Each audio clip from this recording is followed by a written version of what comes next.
আসলে উচিত হয়নি বৃষ্টির মধ্যে এভাবে পরীক্ষা নেওয়াটা। শিক্ষামন্ত্রীর অবহেলায় আজ হাজারো এইচএসসি পরীক্ষার্থী বন্যার পানিতে কোমর ডুবিয়ে পরীক্ষা দিয়েছে।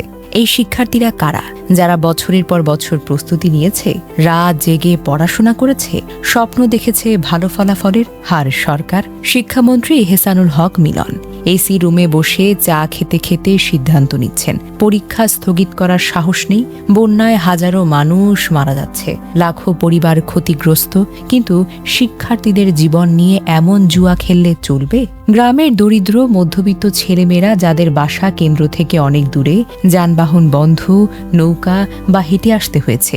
মেয়েরা যারা ভিজে পোশাকে পরীক্ষা দিয়ে আরও বেশি অস্বস্তিতে পড়েছে। কুমিল্লা, চট্টগ্রাম, সিলেট সহ বন্যা কবলিত এলাকার সব শিক্ষার্থী, যাদের অনেকে বাসা থেকে বের হতেই পারেনি বা ঝুঁকি নিয়ে গেছে। এটা কোনো পরীক্ষা নয়, এটাকে বলে ট্রমা টেস্ট।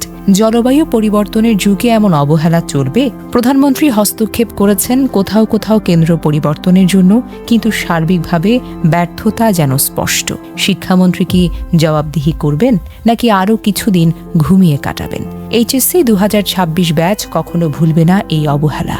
জানা যায়, সবচেয়ে ভয়াবহ পরিস্থিতির শিকার হয়েছে কুমিল্লার শিক্ষার্থীরা। সোমবার মাত্র 3 ঘণ্টায় 107 মিলিমিটার বৃষ্টিপাতের কারণে নগরীর প্রধান সড়ক, অলি গলি, আবাসিক এলাকাগুলো পানিতে একেবারে তলিয়ে যায়। কোথাও হাঁটু সমান, আবার কোথাও কোমর সমান পানি জমে ভয়াবহ পরিস্থিতি সৃষ্টি হয়। কুমিল্লা সরকারি মহিলা কলেজ, কুমিল্লা ভিক্টোরিয়া কলেজ, ভাষা সৈনিক অজিত গুহ কলেজ কেন্দ্রেও জলাবদ্ধতা সৃষ্টি হয়। কুমিল্লা সরকারি মহিলা কলেজ কেন্দ্রের ভিডিওতে দেখা যায় পরীক্ষার্থীরা নৌকা, ভ্যান এবং কোমর সমান পানি পেরিয়ে কেন্দ্রে যাচ্ছেন, যা নিয়ে সামাজিক যোগাযোগ মাধ্যমে ব্যাপকভাবে আলোচনা ও ক্ষোভ তৈরি হয়েছে। নোয়াখালীর হাতিয়া কয়েকটি কেন্দ্রে পানি জমে যায়। উপজেলার বিভিন্ন এলাকায় শত শত পরিবার জলাবদ্ধতায় আটকে পড়ে।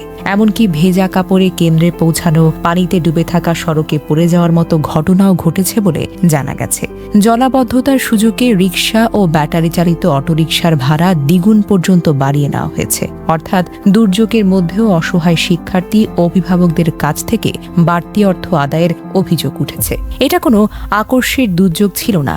একদিন আগে 12 জুলাই ডিএমপি জরুরি বিজ্ঞপ্তি দিয়ে জানিয়েছিল, বর্ষা মৌসুম ও টানা বৃষ্টির কারণে ঢাকার বেশ কিছু নিচু এলাকায় জলাবদ্ধতা সৃষ্টি হয়েছে এবং সড়কে দীর্ঘ যানজটের আশঙ্কা রয়েছে।